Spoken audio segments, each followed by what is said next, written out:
Oi, tudo bom? Nessa última videoaula sobre a proposta de Thomas Kuhn, vamos tentar encontrar alguns diálogos possíveis entre a proposta de Thomas Kuhn e a proposta de Michel Foucault. Como vocês já sabem, Michel Foucault é outro autor que tem pensado a ciência, particularmente a ciência humana, as ciências humanas, e que já tem tido um espaço na nossa disciplina quando falamos de biopoder. Mas ele, no começo de sua trajetória teórica, foi um grande estudioso justamente das ciências humanas. Quando o homem se torna um objeto de estudo, e ele vai trazer toda uma história, uma reconstrução e um método para ler essa história desse caminho através do qual o ser humano se torna um sujeito de linguagem, de trabalho e de vida, e que a partir disso ele se torna um objeto para si mesmo, um objeto de conhecimento. Eu vou usar dois materiais para essa videoaula. Paradigma, um diálogo entre Thomas Kuhn e Michel Foucault na perspectiva de Giorgio Agamben, de Evandro Ponteu, e, em menor medida, Episteme e Matriz Disciplinar como transcendental nas teorias de Michel Foucault e Thomas Kuhn, de Suzy Pisa. O primeiro a dizer é que são similares dois conceitos. O conceito de paradigma, que a gente já viu, quer dizer aquelas realizações científicas que formam consenso numa comunidade científica, que de fato para participar dessa comunidade científica, para ser considerado ou considerada cientista, nós partilhamos esse paradigma, essas realizações, mas que ao mesmo tempo não resolvem todos os problemas, mas sim prometem resolver. E por isso, quando um paradigma está regindo um momento da ciência, a gente fala de ciência normal, que é um momento de resolução de quebra-cabeças, né? Isso a gente já falamos de uma compreensão da história da ciência não progressiva, mas que vai dando saltos, que tem revoluções científicas, tem uma descontinuidade persistente que faz com que não possamos pensar a ciência como uma acumulação de dados, acumulação de descobertas, mas como momentos de mudanças drásticas, né? E a proposta de Michel Foucault tem também esse olhar sobre as descontinuidades históricas. E para isso, Michel Foucault, que é o cara que está na direita, ele vai trazer vários conceitos. O primeiro deles é episteme. Episteme é uma espécie de solo epistemológico que tem valores, tem discursos, tem conceitos e que servem de referência para a validação de tudo, sim? O que é considerado em um dado momento histórico ou em um dado modo de vida. Ele delimita um campo, sim? As relações que ligam os diferentes modelos de discursos correspondentes a uma época ou um modo de vida seria, então, o que Foucault chama de episteme, que define, em alguma medida, as condições de possibilidade de todo saber. Sim? Nesse solo epistemológico, nesse chão, é que se delimita que se pode saber, sim? Que se pode dizer. Sim? Discurso, nesse sentido, é uma performance verbal, é um conjunto de enunciados entendendo eles como proposições, como frases, que se referem a objetos e sujeitos e que têm relação entre eles. Então, a episteme é uma espécie de conjunto de regras entre esses discursos que delimitam, então, o que pode ser dizer de verdadeiro sobre determinados conceitos. E que, de fato, esses conceitos, numa episteme, não funcionam do mesmo jeito que em outra episteme. Isso ele analisando em dois livros, um que é Arqueologia do Saber e As Palavras e as Coisas, como analisando as ciências humanas, né? Nas Palavras e as Coisas, o título já nos diz que justamente é como as regras funcionam para dizer que determinada palavra se vincula necessariamente com a coisa, com as coisas, né? Ou como uma palavra está falando de uma coisa. A relação significado referente, referência, né?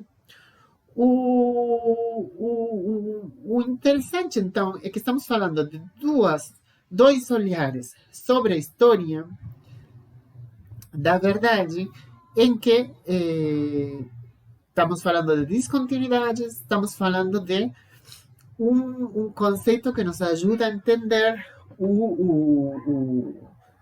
as condições de possibilidade do saber. Sim? Nesse sentido, são parecidos. A gente não pode negar que eles, de fato, se vinculam fortemente. O autor, o Evandro Pontel, vai dizer, justamente vai trazer como o Foucault conhecia a obra de Thomas Kuhn, mas ele decidiu não citar. Tem aí uma questão, e justamente é um problema filosófico, porque paradigma e episteme seriam parentes, primos, mas ainda assim seriam diferentes ou seriam parecidos, seriam análogos ou não, né? Tem aí uma questão que justamente por isso a videoaula. Uma das coisas que Suzy Pisa vai dizer é justamente que talvez o que acontece, que seja parecido ou que seja análogo, é que estamos falando de dois a priori. ¿Sí? Quer dizer, algo que está antes da experiência, ou antes do olhar dos objetos ou dos conceitos nas ciências, né? Mas que funcionam justamente como condição de possibilidade desses saberes, desses conceitos, né? Assim como a gente já viu em Kant, que tinha o sujeito a priori, as intuições a priori, os conceitos, né? As categorias do entendimento, que funcionavam, que permitiam, de fato, que as coisas aparecessem, né, para nós. Bom, aqui, e que delimitavam, de fato, o que se podia dizer, porque lembram que essa era a missão de Kant, né? Kant queria demarcar o que podíamos dizer, que o que a razão podia dizer legitimamente, né? Então, e aí fala dos juízes sintéticos a priori, etc. Não? Então, ele vai dizer, ele vai colocar que tem algo que demarca isso, e que para Kant vai ser o sujeito transcendental, mas que Suzy Pisa vai ler na proposta de Foucault a priori essa mesma dinâmica ou esse mesmo jeito de fazer filosofia, que é demarcar o que se pode dizer ou o que não se pode dizer, né? Nesse sentido, seria kantiano. E então se pergunta se, de fato, o paradigma funcionaria de algum modo, teria uma mesma dinâmica, né? O a priori de Foucault, com certeza, é um a priori histórico, um a priori que não é o mesmo, nesse sentido, idealista de Kant. Foucault vai definir aquilo, o a priori histórico, como aquilo que, numa dada época, recorta na experiência um campo de saber possível, define o modo de ser dos objetos que ali aparecem, arma o olhar cotidiano de poderes teóricos e define as condições em que se pode sustentar sobre as coisas um discurso reconhecido como verdadeiro. A história do saber só pode ser feita a partir do que lhe foi contemporâneo e não certamente em termos de influência recíproca, mas em termos de condições e de a priori constituídos no tempo, né? Então, a tarefa do pesquisador, da pesquisadora, do arqueólogo, porque essa vai ser a palavra que vai usar, o método que vai usar Foucault, é justamente tirar essas capas para descobrir qual é esses a priori que, sem os quais não poderíamos acessar aos saberes que as ciências estão propondo, né? Quais são as condições de possibilidade que legitima isso, né? Que discursos estão aí funcionando para que aquilo apareça como verdade, né? Agora, Foucault vai trabalhar as ciências humanas, mas também vai, no momento, ele vai dizer que a episteme um, não é suficiente, porque só fica numa questão discursiva, mas ele vai trazer o conceito de dispositivo, né? Que vai ser justamente um conjunto de práticas discursivas e não discursivas, como elas se vinculam difusamente e como a genealogista, no caso, porque ele vai trazer a arqueologia por um lado e a genealogia por outro, e vai dizer, bom, a genealogista já não só olha os discursos e as capas, como faria o arqueólogo, mas também veria como funcionam as dinâmicas de poder, as instituições, as estratégias, as práticas em relação a esses discursos, né? Mas esse é um segundo momento na trajetória do pensamento de Michel Foucault. Por que é importante o que eu estou dizendo? Ou por que é importante trazer essas diferentes etapas da proposta de Foucault, que de fato aí é que ele vai falar de biopoder, né? Só na segunda etapa do seu pensamento, quando ele vai pensar o poder, não só os discursos, não só as ciências humanas, porque é justamente o que outro autor, que é George Agamben, vai trazer para discutir, para trazer as vinculações entre Thomas Kuhn e Michel Foucault. Em Signatura Rerum, sobre o método de George Agamben, ele vai refletir sobre diversas questões, mas entre elas, o que nós vamos trazer é justamente como ele tenta pensar o paradigma, a palavra paradigma, como ele opera dentro da estrutura das revoluções científicas daquele livro, e como opera a palavra episteme, ou como opera, ou como pensa Foucault as ciências humanas, como pensa Foucault a história da verdade, para, como se diz? Vai pensar se eles podem se vincular, né? O George Agamben, um filósofo italiano muito importante, e que é o que ele vai dizer?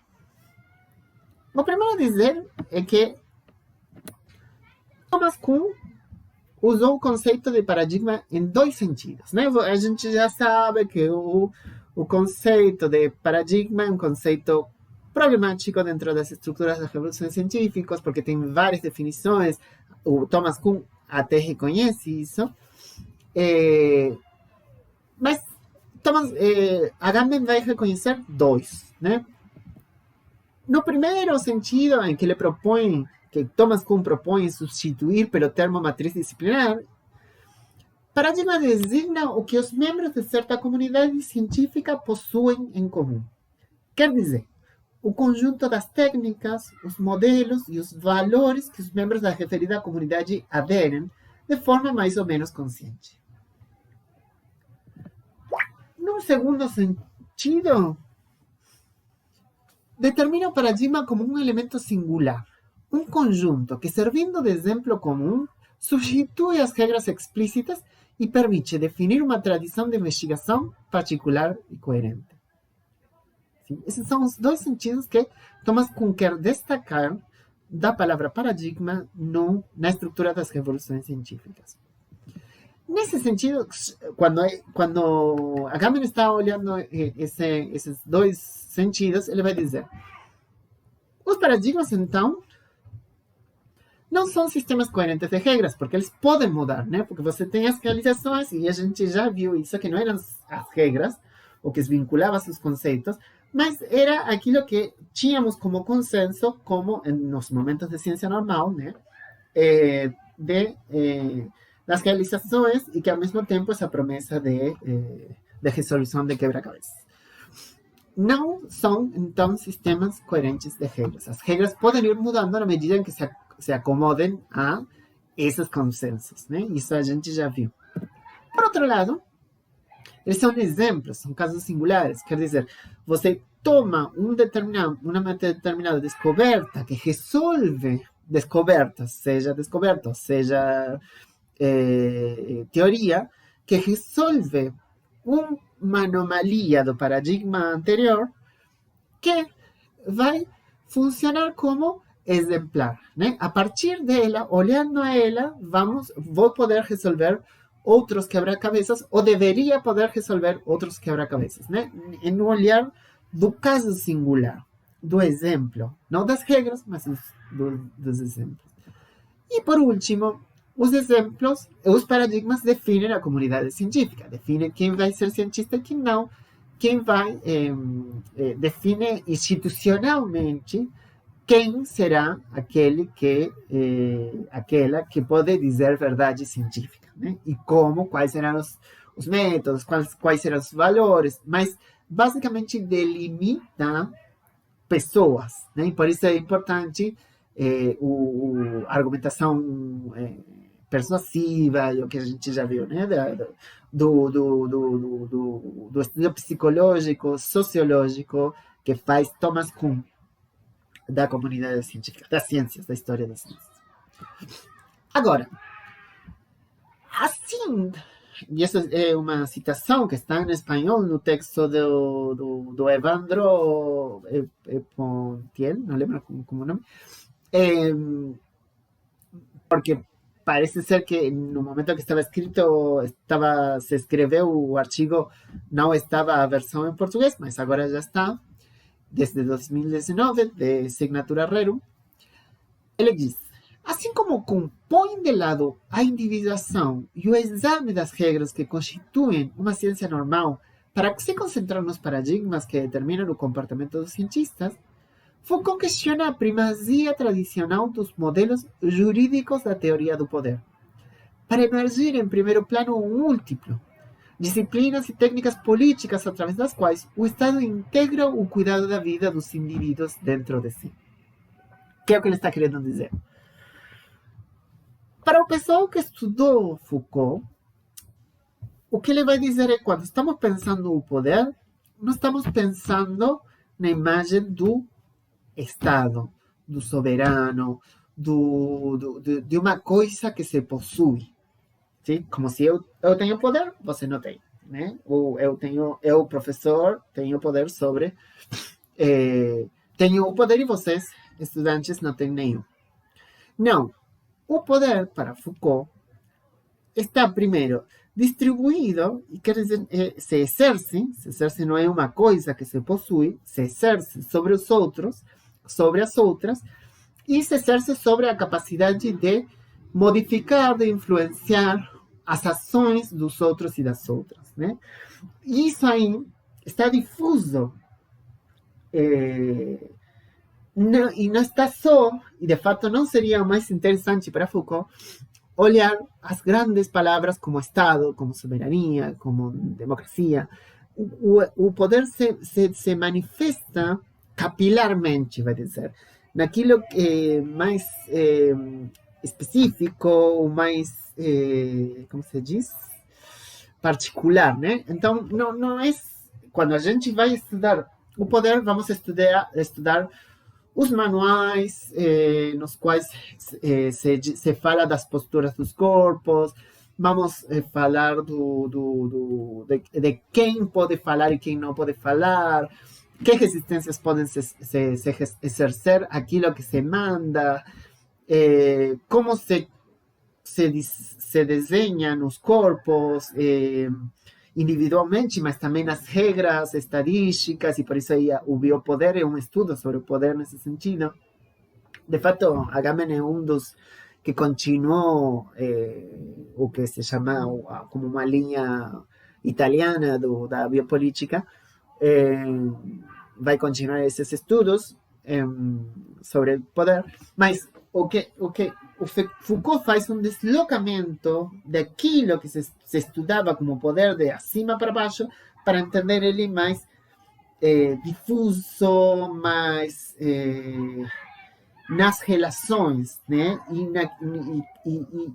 naquilo que parecesse que não era o óbvio, né? Tem esse deslocamento. Esse deslocamento, Agamben vai comparar, então, com o que Kuhn faz quando tenta não estudar as regras que constituem uma determinada ciência no momento de ciência normal, quer dizer, o momento paradigmático, para entender, para focar nas realizações científicas que determinariam os comportamentos dos e das cientistas. Né? Vai ser um deslocamento contraintuitivo, não sei se contraintuitivo, mas que não é o que o pessoal estava fazendo até esse momento. Isso por um lado. Então, um diálogo possível é que os dois, tanto Foucault como Kuhn, vão fazer deslocamentos a partir que vão ir de encontro com o que estava se fazendo, como o que estava se pensando na hora de olhar a ciência, a verdade e o poder, né? É um deslocamento. Ponho a primazia em outro lugar. Além da discussão que a gente já começou a fazer sobre o a priori, né? Por outro lado, porém, episteme, no caso de Foucault, é o conjunto de relações que podem unir, em um dado momento, as práticas discursivas que dão origem a figuras epistemológicas, a ciência e os sistemas eventualmente formalizados. Também uma citação de Agamben. Quer dizer, Foucault sim vai colocar o olhar nas relações, nas regras, como se os conceitos se vinculam, como os discursos, ainda que difusamente, ainda que não de um jeito assim hierárquico, mas o que ele vai focar não é tanto na comunidade científica, nos homens, nas intenções de homens e mulheres dos sujeitos em geral, mas que seria um olhar mais dos valores, como Thomas Kuhn traria, mas ele vai procurar outra coisa, né? Como se fosse quase impessoal, né?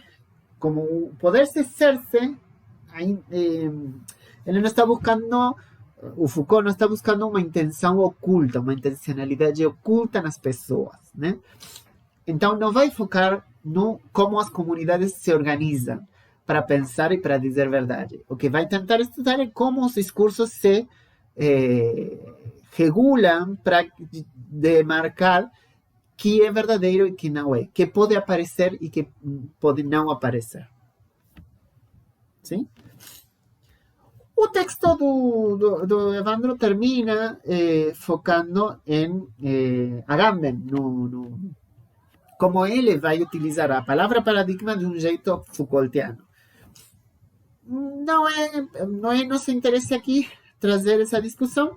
Vocês podem ler, claro, e a gente discute isso, porque Agamben tem um jeito de olhar a história a partir de paradigmas, de exemplos, no sentido de exemplos singulares, e a partir desses exemplos fazer uma espécie de interpretação de determinada época, e para isso ele traz diferentes figuras.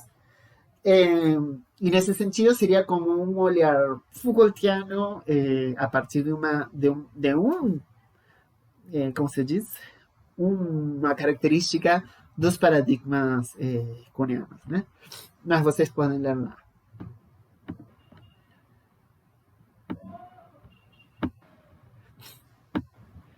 Então, como dialogam a proposta de Foucault e a de Kuhn?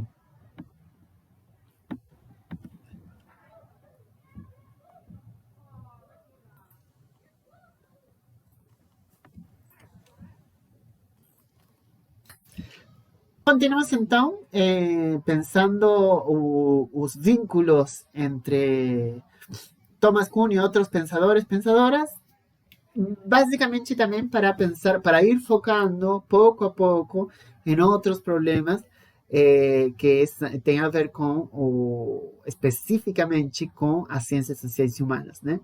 Que será os nossos próximos passos e depois quando tentemos reconstruir criticamente a possibilidade da ciência de dizer verdade, né? Então, é isso. Bom estudo e até breve. Qualquer dúvida, eu estou por aí.